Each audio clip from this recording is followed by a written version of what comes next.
আসসালামু আলাইকুম এভরিওয়ান, আশা করছি সবাই ভালোই আছেন। আজকে আমাদের ক্লাসের মূল বিষয়বস্তু হচ্ছে রিডিং মডিউল।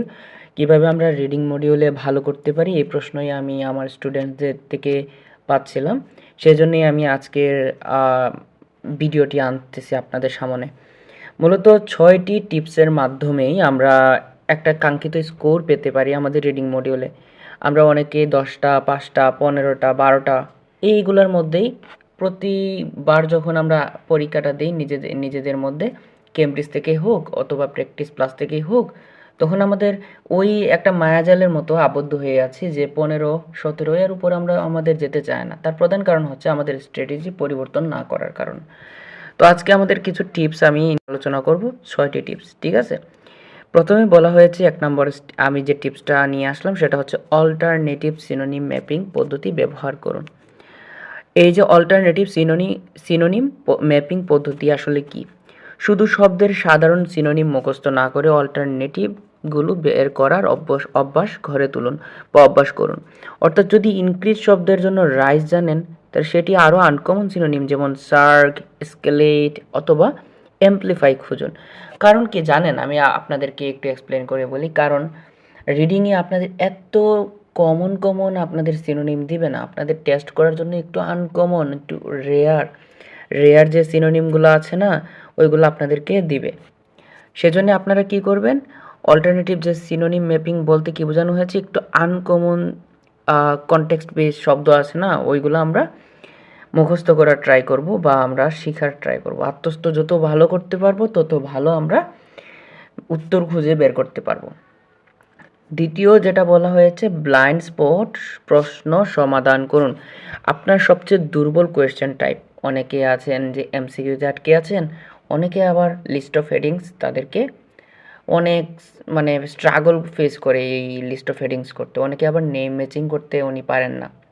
আবার কেউ আছে যারা উইথ ক্লু সামারি আছে না, ওইটা নিয়ে অনেক প্রবলেম ফেস করে। সো এইগুলার নিজেদের মধ্যে প্র্যাকটিস করার সময় সেটা আপনাদেরকে বুঝে নিতে হবে যে আমি এটাই দুর্বল। আমি 5টা টেস্ট দিলাম, 5টা টেস্টের মধ্যেই এই পার্টিকুলার এরিয়াগুলোতে বা এই পার্টিকুলার টাইপগুলোতে আমার সমস্যা। এটা আপনাদেরকে চিহ্নিত করতে হবে, ফাইন্ড আউট করতে হবে, ঠিক আছে। এবং শুধু সেগুলো নিয়ে প্রতিদিন আলাদাভাবে 15 থেকে 20 এক মিনিট 15 থেকে 20 মিনিট অনুশীলন করুন। একে বলে ব্লাইন্ড স্পট ট্রেনিং, যা আপনার ওভারঅল রিডিং পারফরমেন্স দ্রুত উন্নত করবে। 3 নম্বর যে জিনিসটা সেটা হচ্ছে স্পিড লেয়ারিং টেকনিক প্রয়োগ করুন। এই টেকনিকটা আসলে কি? অনেকে শুরুতে দ্রুত পড়তে চায়, যা ভুল অভ্যাস। বরং 3 ধাপে পড়ার অভ্যাস করুন। স্লো রিড, প্রথমে প্রতিটি অনুচ্ছেদ ধীরে ধীরে পড়ার চেষ্টা করুন এবং বোঝার চেষ্টা করুন। তারপরে হচ্ছে স্কিম করবেন। এবার দ্রুত মানে আপনি কিওয়ার্ড দাগানো শেষ, দ্রুত আপনি চোখ বুলাবেন, মূল পয়েন্টগুলো বের করবেন। আর স্ক্যানিং কি? একটি প্রশ্ন দেখে কিওয়ার্ড অনুযায়ী প্রয়োজনীয় তথ্য বের করে। যেমন 1918 অথবা 1820 একটা সাল দেওয়া আছে, ওই সালটা বের করার জন্য আমরা স্ক্যান করব।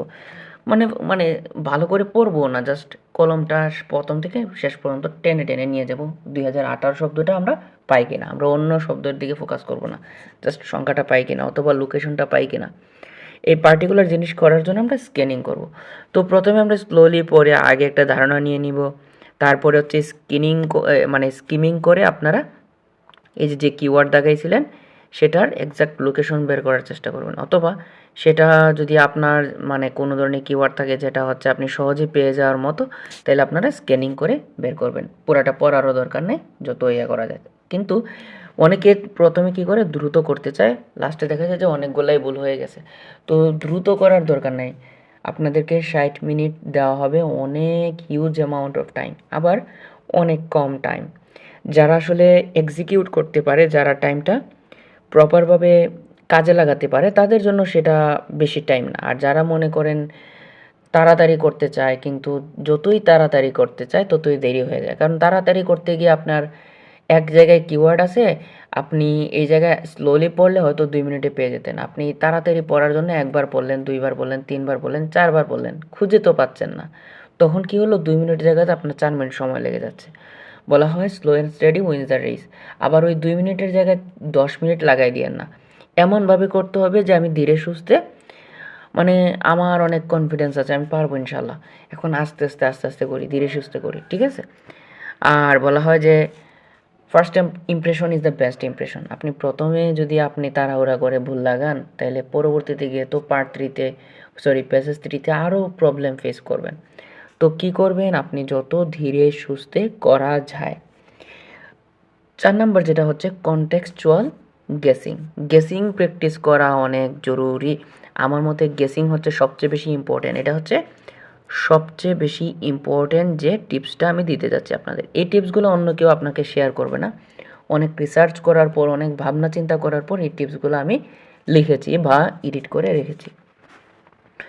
অপরিচিত শব্দের অর্থ ডিকশনারি ছাড়া অনুমান করে আইএলটিএস রিডিং এ খুব গুরুত্বপূর্ণ। অনুমান করার ক্ষমতা আর কি আইএলটিএস রিডিং অত্যন্ত গুরুত্বপূর্ণ। একটা শব্দ, ঠিক আছে, একটা শব্দ যেমন কুইজিন, আপনি মনে করেন কুইজিন অর্থ জানেন না, CUIS, দাঁড়ান এখানে লিখলে হয়তো লেখাটা উঠবে না, একটা মিনিট। মনে করেন CUISINE, কুইজিন শব্দের অর্থ আপনারা ঠিকঠাক জানেন না।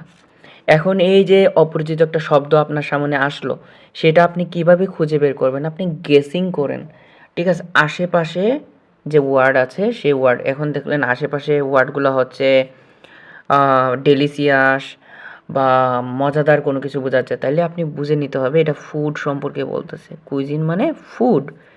অ্যাটায়ার বলতেছে, বুঝতে হবে এটা আপনার ড্রেস নিয়ে বলতেছে, ঠিক আছে? তো আপনি এইভাবে গেসিং করতে হবে। গেসিং যত ভালো করবেন, গেসিং করার প্র্যাকটিস ছাড়া তো আর হবে না, আপনি প্র্যাকটিস করতে হবে। আশেপাশের ওয়ার্ডগুলো খুঁজে খুঁজে বের করে এই ওয়ার্ডের সাথে রিলেট করে সেন্টেন্সটার অর্থ কী বের হতে পারে, অথবা এই প্যাসেজটা কী নিয়ে বলতেছে, এটার একটা ধারণা এমনিই চলে আসে। সো আমি মনে করি এটা অনেক ইম্পর্ট্যান্ট। কনটেক্সচুয়াল গেসিং এই টিপসটা অত্যন্ত জরুরি, আপনারা এটা প্র্যাকটিস করে দেখতে পারেন। 5 নাম্বার যে টিপসটা সেটা হচ্ছে রিভার্স রিডিং স্ট্র্যাটেজি প্রয়োগ করুন। কখনো কখনো কি হয় দেখেন, কখনো কখনো রিডিং পেজের শেষ অনুচ্ছেদ থেকে শুরু করে উপরের দিকে পড়ার অনুশীলন করুন। মাঝে মাঝে এভাবে পড়ার চেষ্টা করুন, মানে নিচ থেকে উপরের দিকে আপনি যেতে থাকুন। মনে করেন প্রথমে লাস্টের পেসেজ পড়লেন, পরে এই পেসেজ পড়লেন, পরে এই পেসেজ পড়লেন। এটি আপনাকে লজিক্যাল ফ্লো ও আনসার প্রেডিকশনে দক্ষ করে তুলবে। মনে করেন আপনি এখানে 19 নাম্বার অ্যান্সার পেলেন, এখানে 18, আর মনে করেন মাঝখানে 2টা পেসেজে আপনি কোনো অ্যান্সার পান নাই, আবার এটাতে আপনি 17 নম্বর অ্যান্সার পাবেন। তো আপনি 19, 18 পড়লেন, এই 2টা পেলেন না, দ্যাট মিন্স আপনি উপরে পাবেন। এখন মনে করেন এইভাবে হলে কি হয় যে আপনার অ্যান্সারগুলো মিস হয় না, বুঝছেন? অ্যান্সারগুলো মিস হয় না, অনেক সময় খুঁজতে প্রবলেম হলে। এটা সবসময় যে কার্যকর তা না, এটা প্র্যাকটিস করে দেখতে পারেন আপনার যেটাতে কমফোর্ট। অনেকে প্রথম থেকে শেষ দিকে পড়ে আসার চেষ্টা করে, আবার অনেকে নিচের দিক থেকে উপরের দিকে পড়ে যাওয়ার চেষ্টা করে। সো এটা যেহেতু একটা টিপস, আপনারা ফলো করে দেখতে পারেন, এমনও তো হতে পারে এটা আপনার জন্য কার্যকর হতে পারে। সর্বশেষ যে টিপসটা নিয়ে আমি কথা বলবো সেটা হচ্ছে রিডিং ইকোয়িং পদ্ধতি অনুসরণ করা। কোনো একটি কঠিন প্যাসেজ নিয়ে সেটাকে 3 বার পড়ুন বাসার মধ্যে। কোনো একটা কঠিন প্যাসেজ, মনে করেন প্যাসেজ 3 নিয়ে আপনারা সেটা প্র্যাকটিস করতেছেন, প্রথমবার শুধু বোঝার চেষ্টা করুন। প্রথমবার কি করবেন? বোঝার চেষ্টা করুন। দ্বিতীয়বার কি করবেন? দ্বিতীয় অ্যাটেম্পটে প্রতিটি লাইনের কিওয়ার্ড আলাদাভাবে মানে নোট করে রাখুন বা আলাদা করে রাখুন। 3 নম্বর কি? আগের পাঠের সাথে মিলিয়ে বোঝার চেষ্টা করুন কিভাবে বাক্যগুলো একে অপরের সাথে সম্পর্কিত। যেমন উপরের প্যাসেজ পড়লেন, নিচের প্যাসেজ পড়লেন, উপরের প্যাসেজ নিচের প্যাসেজ, ইভেন উপরের লাইন নিচের লাইন সবগুলো আপনারা রিলেট করে বোঝার চেষ্টা করুন, গেসিং করার চেষ্টা করুন আসলে কী নিয়ে মানে আপনাকে বলেছে। এবং এই পদ্ধতি আপনাকে দ্রুত বুঝতে ও রিটেইন করতে সাহায্য করবে।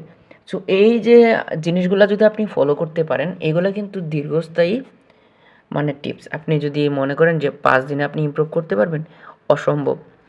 এখন আমি নতুন একটি মেথড সম্পর্কে আপনাকে ধারণা দিব, যেটা আবার দীর্ঘস্থায়ী যদি আপনি প্র্যাকটিস করেন তাহলে হয়তোবা আপনার খুবই খুবই আপনাকে হেল্প করতে সাহায্য করবে। মনে করেন যে কোনো একটা প্যাসেজ নিলেন, সম্ভবত প্যাসেজ 3, পার্ট 3 বারবার বলতেছি, প্যাসেজ 3 এর একটা মানে টেক্সট নিলেন, নেওয়ার পর এটাকে বলা হয় WPMT টেস্ট, এটা একটা টেস্টের নাম, ঠিক আছে। আপনি ওই টেক্সটটা নিলেন, নেওয়ার পর আপনি বুঝে বুঝে মানে ওই বোঝা না যে বাংলা অর্থ সহ এই বোঝা না, মানে আপনি পড়তেছেন প্রতিটা ওয়ার্ড, মানে আপনি পড়তেছেন যে সেটা আপনি বুঝে বুঝে পড়তেছেন, যে আমি আই এম পড়ছি, আমি বুঝতেছি যে আমি আই আর এম পড়ছি। এখন যদি আপনি এমনভাবে পড়েন যে আপনি প্রথম অক্ষর কী পড়ছেন, মাঝখানের শব্দ কী পড়ছেন আপনি বুঝেনি নাই, ধুমায় চলে গেছেন, এটাকে বলা হয় স্কিমিং অথবা স্ক্যানিং বলা হয়। কিন্তু আমি যেটা বলতেছি স্কিমিং মানে আর স্ক্যানিংয়ের কথা বলতেছি না, আমি নর্মালি পড়ার কথা বলতেছি, ঠিক আছে। আপনি কি করবেন, শুরু করবেন, ডাব্লু মানে ওয়ার্ড, পি দিয়ে হচ্ছে পার, এম দিয়ে হচ্ছে মিনিট, মানে ওয়ার্ড পার মিনিট। আপনি 1 মিনিটে কতগুলো ওয়ার্ড পড়তে পারতেছেন। মনে করেন একটা টেক্সট আপনি ফুল স্পিডে শুরু করলেন, এইভাবে এইভাবে পড়তে পড়তে আপনি 40টা ওয়ার্ড পড়লেন মাত্র 60 সেকেন্ডে। তা না, আর একটু বেশি পড়বেন, ধরেন 60 সেকেন্ডে 60টা ওয়ার্ড পড়লেন আজকে। পরবর্তী দিন চেষ্টা করুন যে আপনি আগের দিনকে বিট করার, আজকে চেষ্টা করুন আপনি 80টা ওয়ার্ড পড়ার, পরের দিন চেষ্টা করুন আপনারা 100টা ওয়ার্ড পড়ার, ঠিক আছে। পরের দিন চেষ্টা করুন আপনারা 200টা ওয়ার্ড পড়ার।